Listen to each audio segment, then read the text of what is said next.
Hello everyone, once again welcome to the YouTube channel of Get Set Law by MS. My name is Siddhant and continuing with the monthly series which we have been continuing since past 2-3 months कि sir current legal affairs से related जो CLAT में questions आते हैं उसके जो conceptual part हर महीने होते हैं we bring it to you people. Okay, so now this is the time for the month of September.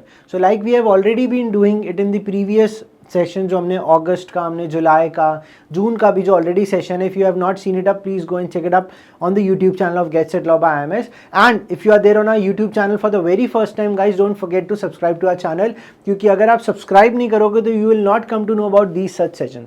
So let's start with this particular session. You have to remain in this session till the end. To book a free one-on-one law counseling online or at any IMS center, check out the link in the description box or the pinned comment below. So before starting up with the detailed session, I have jotted down what all topics for the month of September has to be there. So majorly once again for the students जो CLAT 2026 के लिए they are going up. So जो भी current legal matters जो रहते हैं तो that is where what I have taken up, क्योंकि ये कभी कभी CLK के कॉन्टेक्स्ट में, करंट लीगल नॉलेज के कॉन्टेक्स्ट में पैराग्राफिकल फॉर्म में आते हैं. If you will pick up CLAT 2023, even CLAT 2024-25, CLK based even the static topics were there. So that's why these important topics going to be there, may be the possibility which you must have already read it up in the newspaper or the legal article. So these are the topics which we are going to take it up. You can just take a screenshot of it so that if any given point of time you want कि title क्या था, you can just go and search more about it. इसका summary या paragraphical form you can study. But before having a reading of this particular topic or the article which the judgments which the Supreme Court or the High Court have given, अगर आप इन topic के बारे में थोड़ा सा brief जान जाओगे, that is what is my purpose of this entire session is, तो it would become easy for you to read around the entire passage. So let's start with the first topic. पहला topic बोल रहा है supreme Court on transgender inclusive sexuality education. So basically यहाँ पे एक petition race की गई थी एक 16 ईयर ओल्ड स्टूडेंट से, who was Kavya Mukherjee Shah, a class 12 student from Delhi. She has made up a public interest litigation, court के पास जाके किया था कि भाई ये वाले अगर हमें सेक्स एजुकेशन के बारे में if we get a teaching, why we don't get a teaching about the transgender sexuality के बारे में. We must know, at least we must aware about all these things because it should become part of the equality. If we talk about men and female sex education के बारे में बात करते तो इनके बारे में why we are not doing that. That was a public interest litigation which was filed. So PIL is advocating for the inclusion of the transgender inclusive comprehensive sexuality education, that is CSE, in the school curriculum. That is not only for the national level NCERT में but state CRT में भी ये include करना चाहिए, जिसको बोलते हैं SCERT, मतलब स्टेट बोर्ड्स होते हैं ना, उनकी बुक्स में भी इसके बारे में होना चाहिए. That was a question which was raised in this application. So 1 सितंबर 2025 को Supreme Court of India have issued notices to the union government, NCERT and several state governments including Maharashtra की why this is not forming part of it. अब इस पे question आता है कि sir ये क्यों क्वेश्चन मैटर करता है हमारे लिए, मतलब why it is a need. So let's understand. Central issue is whether, मतलब यहाँ main issue क्या है, that is whether school curriculum adequately is addressing transgender inclusive sexuality education and comply with previous Supreme Court directives to integrate CSE in the educational content. That means already supreme court ने अपने किसी एक decision में बात की गई थी that the states and the NCERT or the union government should adopt these decisions which were taken, these directives which were given, but still if it has not been part of it, that was a issue which was raised और इसीलिए शायद ये PIL file की गई. So final verdict क्या हुआ? As of now Supreme Court has not delivered a final verdict right now. So till the time I'm recording this video इसका final decision नहीं आया, but maybe later on आ जाएगा. But it's a question matter over, क्योंकि यहाँ पे जो decision दिया था वो ये वाला decision है. यहाँ पे बताया गया था ना, that means comply with the previous Supreme Court directives. ये directives इस केस में दिया था वो क्या है, we'll understand. तो as of now final decision नहीं, notices have been issued to the concerned parties are preliminary step in the judicial process. That means ये सिर्फ एक pre step लिया गया है कि नोटिस दे दिया गया, you should start working on it, create a content and ये बुक्स में इंक्लूड होना चाहिए. Further hearing and deliberations are expected to determine the course of action कि क्या होना चाहिए. अब इसमें हमारे लिए ये पर्टिकुलर केस इंपॉर्टेंट क्यों होता है. So let's understand what was the decision which was given. तो अगर any paragraph on the basis of transgender sex inclusivity से रिलेटेड आ जाता है या कोई भी टॉपिक इस पे आ जाता है तो it would become easy for you to now कि at least you know these terminologies. ठीक है, तो केस क्या हुआ था,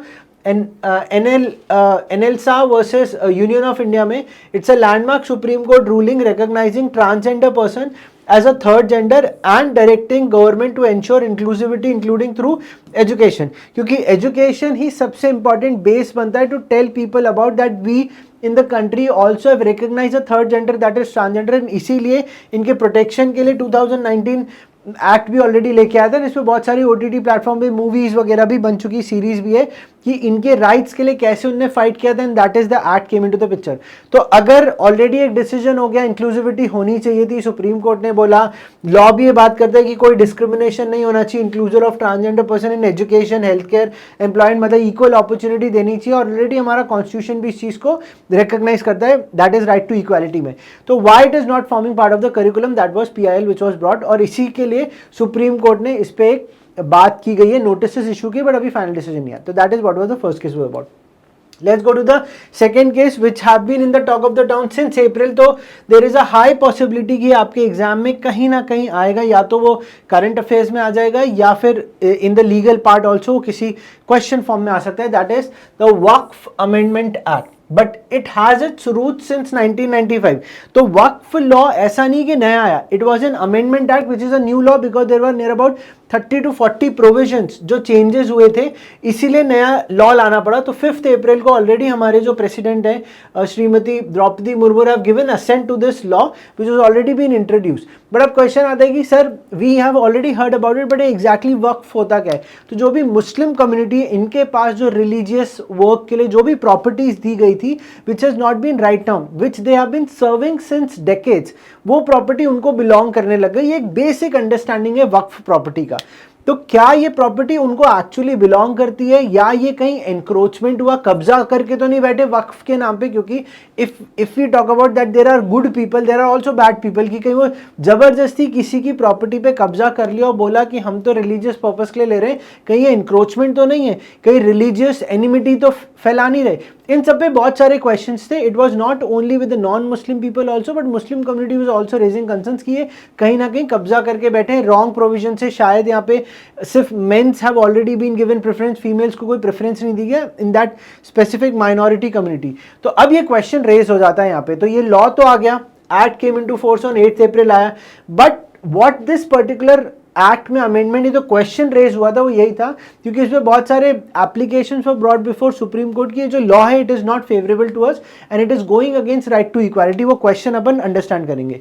तो this amendment has amends the Waqf act which has introduce over 40 changes to improve. देखिए द ऑब्जेक्टिव क्या है कि इसका जो भी एडमिनिस्ट्रेशन है, we are not repealing this act, हम इसको हटा नहीं रहे, हम बोल रहे इसका जो भी एडमिनिस्ट्रेशन है इसको इंप्रूव करेंगे and management of the Waqf properties आपको सपोर्ट ही करेंगे इस लॉ से। इसलिए इसमें बहुत सारे लोगों ने डेलिब्रेशंस भी किए कि अच्छा नहीं है या अच्छा है, and multiple videos I think आप लोगों ने करंट अफेयर्स में ये पार्ट ऑलरेडी कवर्ड किया गया था। तो already you must have taken up monthly current affairs में, it's already there. You just let us know in the comment section also if you need more detail about it, we will come up with that also, ठीक है। So the question is does this act inclusion of non Muslim, question यही raise हुआ कि इसमें बात की गई कि Muslim are already being part of their administration boards और जो भी वक्फ बोर्ड जो क्रिएट किया गया था, बट इसमें क्वेश्चन है कि नॉन मुस्लिम्स भी होने चाहिए। अब इसमें एक लॉजिक क्या होता है कि अगर कोई एक पर्टिकुलर प्रेफरेंस वाला इंडिविजुअल रहता है, जैसे for example Waqf properties related with the community, अगर उन्हीं के कम्युनिटी वाले लोग होंगे तो हमेशा कहीं ना कहीं फेवरिज्म हो जाएगा अपने लोगों के लिए। तो इसलिए उन्होंने कहा एक नॉन मुस्लिम पर्सन को अगर इस बोर्ड का पार्ट बनाया जाता है तो क्या उसका एक डिफरेंट पर्सपेक्टिव आएगा? तो गलत तो नहीं होगा, it will be in their favour only, but there will be a different perspective. Different perspective क्या हो सकता है? अगर कोई male dominating person Muslim community का इस पर्टिकुलर बोर्ड का पार्ट है तो हमेशा मेल को प्रेफरेंस देगा। अगर कोई नॉन मुस्लिम पर्सन आता है वो बोलेगा भी फीमेल्स को भी प्रेफरेंस होना चाहिए। This is just an example which I am quoting. तो यही क्वेश्चन आया था कि अगर इसमें नॉन मुस्लिम मेंबर्स को इंक्लूड किया जाए वक्फ बोर्ड का पार्ट एंड उनको empowerment of the district collectorate to determine the ownership of the disputed Waqf properties, is it violating constitutional protections under this particular law which is the amendment act? क्या ये कहीं ना कहीं violation करता है? यही क्वेश्चन रेस किए गए कि ये जो बोर्ड है इनको क्या राइट दे दी जाएगी, पावर, क्योंकि there are properties, Waqf properties disputed है। अब इसमें किसका हिस्सा है? समवन इज सेइंग मैं इसे 20 साल से मेंटेन कर रहा हूँ, समवन इज सेइंग मैं इसे 5 साल से मेंटेन कर रहा हूँ। There is a dispute. अब ये डिस्प्यूट को सॉल्व करने के लिए we need a proper dedicated administration, एक बोर्ड होना चाहिए। इवन चीजें डिजिटल जानी चाहिए, प्रॉपर प्रॉपर्टी के डॉक्यूमेंट्स होने चाहिए। अनटिल हमें ओनरशिप पता ही नहीं चलेगी, क्योंकि ये अभी का तो लॉ नहीं है, ये लॉ है 1995 का। प्रॉपर्टीज इसके पहले की होंगी, लॉ बाद में आया होगा। People would have got recognition, but few would have lost their rights into those properties. इसीलिए यहाँ पे क्वेश्चन रेज हुए कि नया लॉ आना चाहिए, क्योंकि कहीं ना कहीं गैप्स थे, न्यू लॉ है। अब आपने देखा इंडियन पिनल कोड भी हटा, भारतीय न्याय संहिता आ गया। क्यों आया भाई? There was few provisions which has no existence in today's world. किसी को अगर पेनल्टी लग रही है 1 रुपए की, वो क्या पेनल्टी, वो क्या चार्ज है, इसका कोई रेलेवेंसी नहीं। बट वो 1860 का लॉ था, इसलिए these changes came for the betterment, क्योंकि अपग्रेडेशन हो गया, चेंजेस आ गए एंड इसका प्रॉपर सिस्टम बन सके, इसलिए इसमें भी कुछ चेंजेस आए। ठीक है, अब we are not discussing what was those changes, rather than we were discussing कि सितंबर में क्या हुआ, क्योंकि there were questions which were raised. तो वर्डिक्ट आया ऑन सितंबर 15 को कि Supreme Court has refused to stay the Waqf law. लोगों ने PIL फाइल करी कि the Waqf law, the amendment act, इस पे स्टे लग जाता है। उन्होंने कहा अभी स्टे नहीं लगाएंगे, but put hold on certain provisions which is including requiring that a person must be a practicing Muslim for 5 years before dedicating property as a वक्फ। तो इस पर्टिकुलर चीज पे इन्होंने रिक्वायरमेंट को अलाउ कर दिया गया। लेटर ऑन इन्होंने कहा court have directed the union government to file a consolidated reply within 1 week कि भाई ये whatever decisions we are taking इसके बेसिस पे रिप्लाई दीजिए वेदर इट इज फेवरेबल और not. No Waqf property registered unregistered will within the next hearing में can be denotified और alter, मतलब कोई भी वक्फ प्रॉपर्टी पे कुछ भी चेंजेस वगैरह नहीं होंगे till the time final decision comes. तो अब इस पे क्या लीगल कॉन्सेप्ट आता है? वक्फ प्रॉपर्टी प्रोटेक्शन चाहिए, legal mechanism to prevent encroachment. देखो मैंने बताया था एनक्रोचमेंट मीन कब्जा, कोई भी लीगल वेज की तरीके से किसी का अवैध कब्जा विच is a illegal encroachment which happens, वो नहीं होना चाहिए। इस प्रॉपर्टी के लेजिस्लेशन में यही दिया गया है। And ensure a proper management of religious endowments, क्योंकि it belong to some religious group, उन्हीं के रिलीजियस एक्टिविटी के लिए, it's not for a profitable thing, तो उसको इंपैक्ट नहीं करना चाहिए, which is a good thing. Representation and inclusivity, inclusion of women, backward classes and non-Muslim professionals on the Waqf boards to ensure diverse and accountable governance। तो definitely female होंगे, backward community के लोग आएंगे, they will have their own perspective, अपनी community के बारे में बात करेंगे कि where they have been lagging behind, and उसके लिए एक अच्छा board administration होना चाहिए। सिर्फ men रख दें जो कि high class groups के होंगे, ऐसा नहीं होगा, जो कि पुराने laws में इनकी बात नहीं की गई थी, अब ये inclusivity आ गई। Next is constitutional safeguards, article 25 and 26 already हमारे राइट टू फ्रीली रिलीजन से रिलेटेड दिया गया है, तो that is what is part. And authority of the Waqf board and district collector is legal empowerment to adjudicate disputes and manage Waqf property effectively. तो अगर कोई Waqf board हो जाता है which has the effective power to take up the decision, तो कोई भी disputes होंगे इन प्रॉपर्टी के इजिली रिजॉल्व हो सकते हैं। तो this was a part of the second part. Let's move to the third part which says supreme court came up on the, अगर कहीं पे SC/ST एक्ट के अंडर कोई भी केस फाइल होता है एंड एंटिसिपेटरी बेल, उसमें क्या डिमांड करी जा सकती है कि नहीं। So what exactly happen is supreme court ने इन सितंबर have examine the scope of anticipatory bail, मतलब यहाँ पे देयर वाज नो, मतलब कोई डिसीजन ना लेते हुए rather than in that judgement they have identified कि अगर कोई भी केस SC/ST एक्ट के अंडर फाइल होता है कि कहीं ना कहीं वायलेशन हो रहा है, कोई हमें हमारी कम्युनिटी के बारे में गलत बोल रहा है, and there have been a case, there have been an accused, तो इन दैट पर्टिकुलर केस क्या वो particular person who have been accused वो डिमांड कर सकता है एंटिसिपेटरी बेल की कि नहीं, उसका यहाँ अंडरस्टैंडिंग दी गई है। Now the case arose after certain individuals were charged under this act which have sought anticipatory bail in lower courts which were either denied or challenged, मतलब उनको बोला नहीं anticipatory bail नहीं मिल सकती, सुप्रीम कोर्ट ने इस पे अपना डिसीजन दिया बाद में। तो court have revisited its previous ruling in a case which happened in the year 2023 regarding the balance between protecting, that means they have identified two things कि अब anticipatory bail लेना ये आपका कहीं ना कहीं राइट है क्योंकि लॉ में प्रोविजन दिया गया है, बट उसी का balance I have to maintain that it should not be violative of the provisions which is given under this act, क्योंकि एक्ट इस कम्युनिटी को प्रोटेक्ट करता है। ठीक है, सो इसीलिए rights of the accused and the victims which have been under this particular law. तो question क्या हुआ, whether anticipatory bail can be granted to the person accused of offences under the act, specially in the cases where there is alleged misuse, मतलब यहाँ कहीं ना कहीं law का misuse हो रहा है क्या, या how to balance protection of scheduled caste and scheduled rights with the fundamental right of the accused under article 21 right to life and liberty. That means अगर SC/STs के अंदर उसे डिनायल मिल रहा है, बट वो कह रहा है ये तो मेरा राइट भी तो है, फंडामेंटल राइट आर्टिकल 21 के अंदर, तो I need to have a proper balance. इस पे क्वेश्चन रेज हुआ है। वर्डिट क्या है, supreme court have reiterated that anticipatory bail is not an automatically barred under the law, but I need to see the circumstances of the case, मतलब case to case depend करेगा। इसलिए उन्होंने कहा इसको बार नहीं कर सकता ये लॉ, क्योंकि ये कहीं ना कहीं राइट ऑफ द अक्यूज्ड है। अगर नॉन बेलेबल ऑफेंसेस के लिए उसको लग रहा है कि मेरा अरेस्ट हो जाएगा, तो अरेस्ट के पहले वो एंटिसिपेटरी बेल के लिए अप्लाई कर सकता है। That's the logic. अभी डेफिनेशन देख लेंगे, ठीक है। तो court must examine the prima facie evidence. देखो prima facie evidence means case के सामने जो उनको दिख रहा है कि हाँ यहाँ पे एंटिसिपेटरी बेल अप्लाई कर सकता है, भले केस इस एक्ट के अंडर भी फाइल किया हो, फिर भी वो फाइल कर सकता है, but that will again depend upon the prima facie seriousness of the allegations and the possibility of misuse of the act before granting anticipatory bail. This is the part. The court have emphasized that the legitimate rights of SC/ST victims must be safeguarded while ensuring accused are not harassed. दोनों चीजें बोली गई हैं। SC/STs के जो victims हैं act के under, उनको भी सेफगार्ड मिलना है, प्रोटेक्शन, बिकॉज ये एक्ट ही उन्हीं के प्रोटेक्शन ऑफ एट्रोसिटीज पे बनाया गया था। दूसरा, किसी भी अक्यूज के अगेंस्ट वायलेशन नहीं होना चाहिए, they have not been harassed without a proper reason या प्रॉपर बेसिस के, ठीक है। So that is what is there. Now this law is about, it provides a special protection to the SC/STs against discrimination, exploitation and atrocities. But anticipatory के bail क्या होता है, for a non bailable offences के लिए you can seal a bail before the arrest have been made, मतलब non bailable offence होना चाहिए, क्योंकि अब केस इस पे फाइल होगा तो हो सकता है नॉन बेलेबल ऑफेंस हो, तो इसीलिए वो फाइल करना चाहेगा। अब प्राइमा फेसी एविडेंस सेज क्या है, court is going to examine. अब this has been left to the court's purview only, कि अगर on the face of it उनको लग रहा है तो ही वो अलाउ होगा, नहीं तो नहीं अलाउ होगा। That was a part of this law. Let's go to the fourth one. It says Supreme Court is suggesting decriminalization of defamation. अब वैसे तो हमें पता है कि डेफमेशन में क्रिमिनल केसेस फाइल होते ही हैं, ठीक है। बहुत सारे टाइम पे अगर कोई भी मीडिया ग्रुप या कहीं भी journalist, if they speak anything about a politician या कोई भी एक पब्लिक फिगर के बारे में, they come up on the social media and then they say about it, और वो कहीं ना कहीं डेफमेटरी लगता है, तो सीधे क्रिमिनल डेफमेशन का केस फाइल हो जाता है।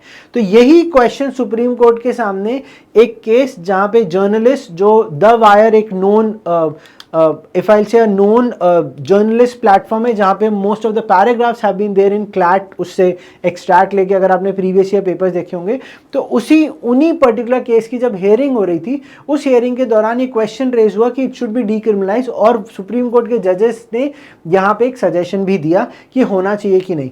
So question है September 2025 में supreme court have observed that the time has come. So there was one of the judge of the Supreme Court have made it a point that time has come to decriminalize defamation while hearing a petition by the Foundation for Independent Journalism is challenging a summon which have been issued under section 356 of the भारतीय न्याय संहिता। मतलब इसके under जो उनके ऊपर समन issue किया गया था कि भाई आपको कस्टडी में लिया जा रहा है, there have been some chaotic situation between what have journalists would have said and उनके अगेंस्ट जो एप्लीकेशन फाइल की गई, ये जो पिटिशन फाइल की गई थी, उसके ऊपर जब डिसीजन हो रहा था, तब कोर्ट ने बोला कि यार ये कहीं ना कहीं जो पॉलिटिकल पार्टीज है, जो भी पब्लिक फिगर्स है, they are wrongly misusing this particular power, कि कुछ भी होगा क्रिमिनल डिफेमेशन कर दो, क्योंकि क्रिमिनल डिफेमेशन में सीधा इंप्रिजनमेंट है, जेल हो जाती है।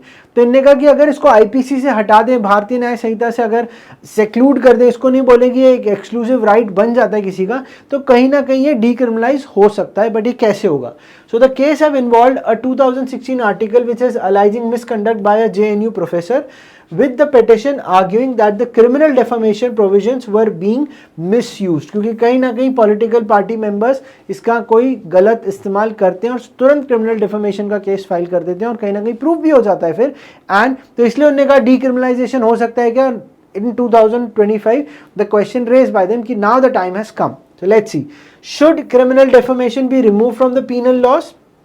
How to balance freedom of speech article 19(1)(a) with the right of reputation under article 21? क्योंकि every individual do have their own right of reputation, if कोई भी जर्नलिस्ट या जर्नलिज्म वाला है, मीडिया ग्रुप्स अगर कोई भी स्टेटमेंट सोशल मीडिया प्लेटफॉर्म पे करते हैं और सामने वाले को वो डेरोगेटरी लगता है तो सीधे क्रिमिनल डिफेमेशन का केस ले आता है, but they are just criticising what they have been saying. तो क्या ये क्रिटिक्स को हर बार डिफेमेशन से बोल दिया जाएगा? क्योंकि everything happens on good faith, सामने वाले का टेकिंग कैपेसिटी गलत होता है but the person being holding a power वो क्रिमिनल डिफेमेशन का केस ले आता है। So the question comes, does criminal defamation leads to harassment of media and individuals? क्या ये चीज भी हो रही थी? ये क्वेश्चन भी रेज किया गया।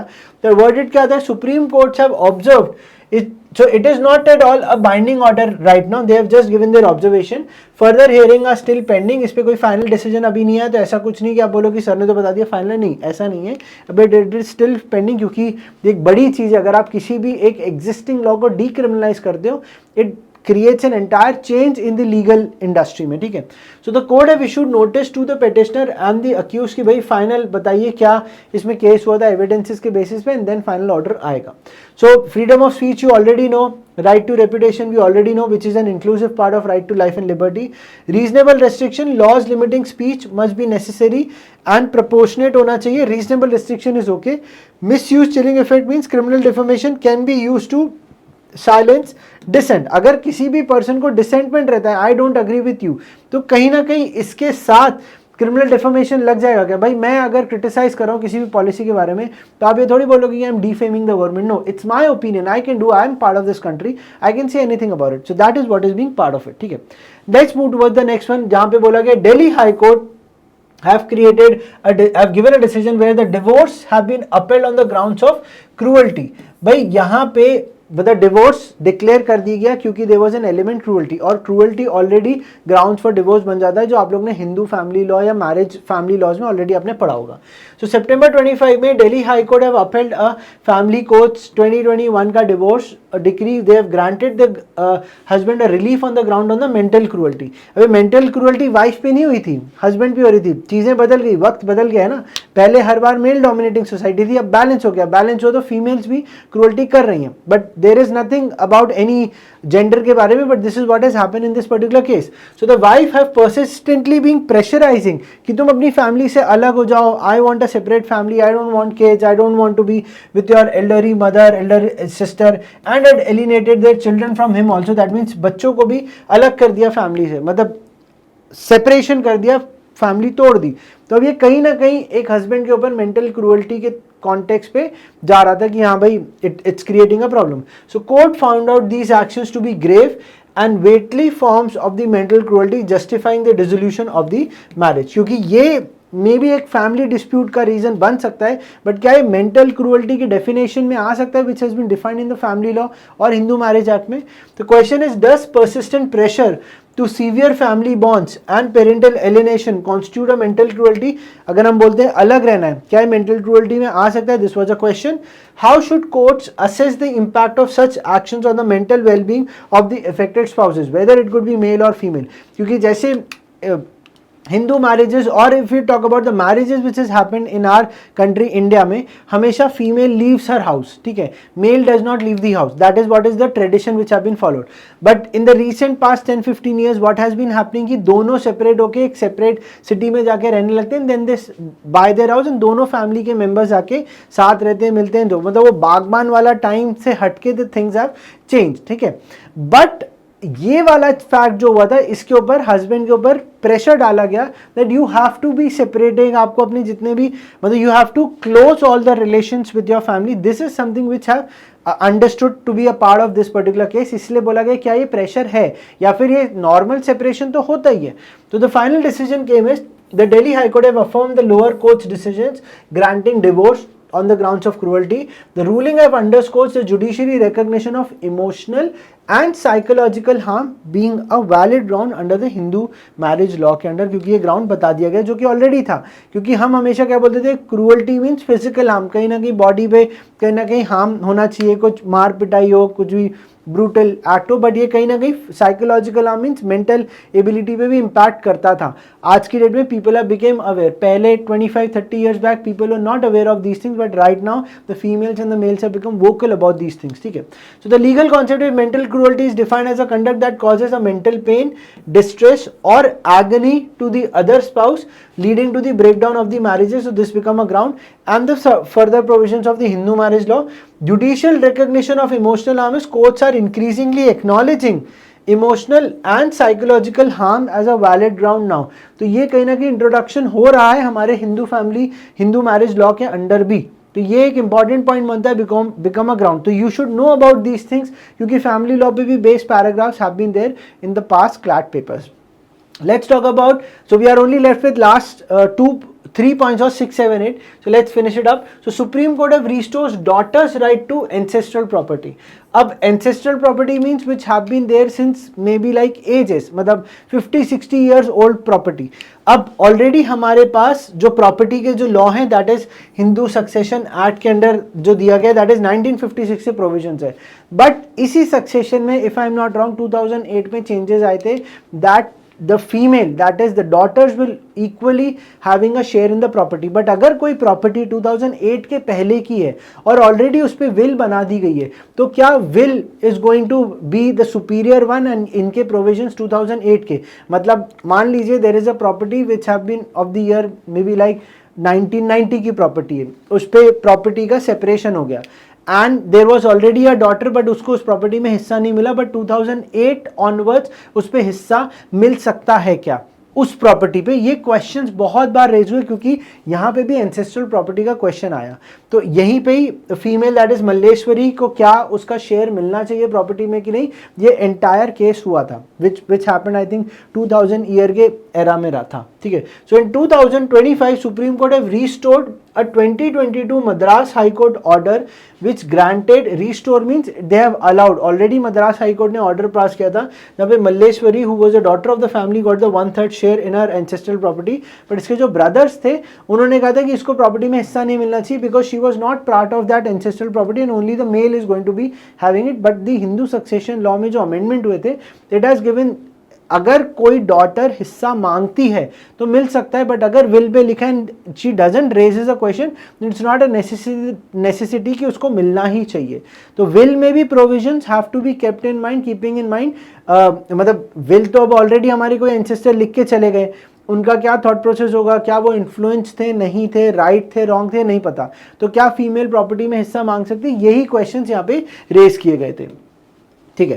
सो the dispute have arose after male heirs have contested her inheritance claiming customary practices. अब इनने क्या बोला, हमारी जो कस्टमरी प्रैक्टिस थी कि प्रॉपर्टी सिर्फ लड़कों को ही मिलती है लड़कियों को नहीं मिलती, have barred women from equal share. This is what was wrong, क्योंकि ऑलरेडी प्रोविजंस वर देयर 2008 के एक्ट के बाद ही चेंज हो गया था. So does a daughter have equal rights to ancestral property under this law even in cases where customary practices suggest otherwise. मतलब customary practices suggest करती हैं कि सिर्फ मेल्स को मिलेगा बट फीमेल को नहीं मिलेगा, मतलब sisters won't going to have share in the property which have been to the ancestors. So how does courts have reconciled statutory laws with the traditional family custom? मतलब अगर इनका कोई कस्टम फॉलो होता है कि प्रॉपर्टी और mails को भी यही लगता है, फीमेल्स को नहीं लगता, बट क्या फीमेल को शेयर नहीं मिल सकता क्योंकि लॉ कुछ और बात करता है. फाइनल वर्डिक्ट है supreme court have upheld मल्लेश्वरी's right confirming she is entitled to the share of ancestral property which was 1/3 निकल के आया था, and the ruling have reinforced gender equality in inheritance and have set a president. एक decision दे दिया against discriminatory customary practice. अब आप एक custom follow करते हो जो कि गलत है, डिस्क्रिमिनेटरी, तो it is violative of law. You can't follow that custom even though if you से कि मेरे फंडामेंटल राइट में भी दिया गया है कि मैं अपने रिलीजियस कस्टम्स को फॉलो कर सकता हूँ. Yes you are allowed, but वो डिस्क्रिमिनेटरी नहीं होना चाहिए. That's why there have been certain reasonable restrictions imposed. तो Hindu succession act governs inheritance of the properties, equal coparcenary rights, जो प्रॉपर्टी बेटों को मिलेगी वही प्रॉपर्टी एंसेस्ट्रल प्रॉपर्टी में डॉटर्स का भी हिस्सा होगा, and gender equality in inheritance की भी बात की गई थी. That means law is going to be there above the custom. So this was the part. Let's talk about the second last part which says Kerala high court have quashed POCSO case in a teenage love matter. तो basically इस case में क्या हुआ था, there was already a couple जहाँ पे जो victim है फीमेल वो 17 ईयर्स की थी and the boy was more than 18 years या 18 ईयर्स का ही था. So they both were in love with each other and they both have left the families and वो लोग चले गए थे. तो केस जो विक्टिम के पेरेंट्स है, लड़की के पेरेंट्स है, उन्होंने केस फाइल किया लड़के के ऊपर अंडर पॉक्सो. तो अब क्वेश्चन यही रेज हुआ कि if they have mutually went out, ठीक है उनकी कोई लीगल एज फीमेल की नहीं थी to get married, but she is not even got married, she went out consensually, she went with him. तो क्या पॉस्को के केस, उसके ऊपर किडनैपिंग का भी केस फाइल किया गया था, क्या ये प्रोविजंस लागू हो सकते हैं keeping in mind their early age and everything happened consensually. तो इसीलिए सितंबर में Kerala high court have quashed the POCSO case where an 18-year-old accused is in a teenage romantic relationship. So basically क्या होता है, she was 17 but जब ये case further move हुआ तो अब वो 18 ईयर्स की हो गई थी. This is what I just raise. तो victim now 18 and her parents have withdrew the complaint and have supported the quashing the case. That means now they are withdrawing that particular case. तो question यही है supreme court के सामने कि पहले Kerala high court के सामने, my bad not supreme court, कि पहले ऑलरेडी आपने केस पॉक्सो का फाइल किया था पेरेंट्स ने, अब जब बेटी वापस आ गई तो आप विड्रॉ करना चाहते हो, तो कहीं फोर्स तो नहीं, क्योंकि court have to give due regard to everything, क्योंकि कहीं ना कहीं क्रिमिनल ऑफेंस में चला जाएगा और क्रिमिनल ऑफेंस पे कहीं प्रेशर है तो आप ये वापस केस विड्रॉ नहीं कर सकते. But court have given a green signal. The court noted that continuing the trial could adversely effect their future, क्योंकि अभी दोनों टीन एज में है, तो अगर पॉक्सो का केस चला गया तो इनके फ्यूचर में कहीं भी एजुकेशन में कहीं बाहर जाते हैं, it will going to impact their own liberty. So can a POXO case be quashed when the victim and parents have withdrawn the case? How should the court balance protection of minors with their wishes in the consensual matters where they have teenage relationships? क्योंकि that is what I mentioned कि दोनों का consensually they moved out to live together. ठीक है, तो Kerala high court have quashed the case emphasizing victims consent and unique circumstances यहाँ पे थे, और फैमिली पहले डर गई थी इसलिए उन्होंने केस फाइल किया, but later on they want to withdraw it. ठीक है. Now the POXO Act protects children under 18 from sexual offences. अच्छा, यहाँ पे कोई भी असॉल्ट, कोई भी ऑफेंस हुआ नहीं था, एवरीथिंग हैपन कंसेंशुअली, चले गए थे, कहीं भी फिजिकल असॉल्ट वगैरह नहीं रहा. So that is why the court was also convince कि ठीक है, दोनों का टीनेज फ्यूचर देखते हुए we can just withdraw and allow the withdrawal of that particular case. So anyone below 18 years is considered a child under the act. Offense of the penetrative assault, section 3 defines the act and its punishment. Reporting requirement, section 19 mandates reporting of sexual offences against the children. So ये कुछ provisions है which become important for this particular case. Now we come to the last part which majorly talks about कि what is the governor का power to give an assent to a particular bill, क्योंकि as we know कि president do hold the power to give assent to the bill जो हमारे union government के laws में आ जाता है, but there are certain state bills also with going to get assent from the governor. अब imagine करिए सिचुएशन कि गवर्नर के पास एक बिल आया, लेट्स से कि फॉर एग्जांपल कि यूनिवर्सिटी लॉ में कुछ अमेंडमेंट करने, that bill have been presented before the governor after getting approval from the house of parliament. ठीक है, उसके बाद गवर्नर के पास गया, governor must have kept the bill for him with 2 years. अब ये जो डिले हुआ है, क्या ये हमेशा के लिए रख सकते हैं या they have to speedy the process, and if there is a reason why it has been a delay. यही क्वेश्चन यहाँ रेज हुआ और सुप्रीम कोर्ट ने अपनी हियरिंग में बताया कि governor delay in the bill assent which happened in 2025. तो इन जुलाई 2025 में supreme court have allowed the Kerala government to withdraw its petition where they were challenging the governor Arif Mohammad Khan delay in granting assent to several state bills. मतलब government ने already किया गया था कि ये तो बिल एप्लीकेशन फाइल की, बट सुप्रीम कोर्ट ने कहा withdrawal of that application. Some bills including university law amendments have been pending over 2 years. 2 साल से पेंडिंग पड़े गवर्नर के पास, असेंट ही नहीं दे रहे, reason unknown. Now the withdrawal followed a similar case in Tamil Nadu where the Supreme Court have set timelines for governors to grant assent to the state bills. क्योंकि there have not been any provision in the constitution कि within these many months or the years governor को assent देना पड़ेगा, ऐसा कुछ भी provision नहीं दिया. अब since the provision is not there तो someone should need to set timeline. So इसीलिए withdrawal जो किया गया यहाँ पे, उसके बाद एक तमिलनाडु में केस हुआ जहां पे supreme court have given a timeline कि इतने टाइम में the governor have to give the assent. Constitution bench on supreme court have concluded hearing on September 11, 2025 to clarify the scope of governor's discretion and possible timelines for the assent. अब ये हमारे लिए एक precedent बन जाएगा कि as given in that particular case governor should give approval within these many days और the weeks और द मंथ्स. ठीक है. So now the question is, क्या गवर्नर डिले कर सकते हैं, विड्रॉ कर सकते हैं assent to the state legislation indefinitely. Indefinitely means हमेशा के लिए, कभी भी जब चाहे, ऐसा नहीं होना चाहिए। ये क्वेश्चन रेज हुआ। How should the court balance the governors discretion with the constitutional mandate of the state legislatures? That means court को बैलेंस करना पड़ेगा, कहीं ना कहीं स्टेट की पावर है, कहीं ना कहीं यूनियन की पावर है। अब इन पावर्स में कहीं बीच में आ सकते हैं कि नहीं, if governor is not giving assent president will come into the picture and take hold of it, ऐसा नहीं होता। तो ये बैलेंस भी मेंटेन करना है डिसीजन देते time. And can the supreme court prescribe timelines for assent to maintain legislative efficacy?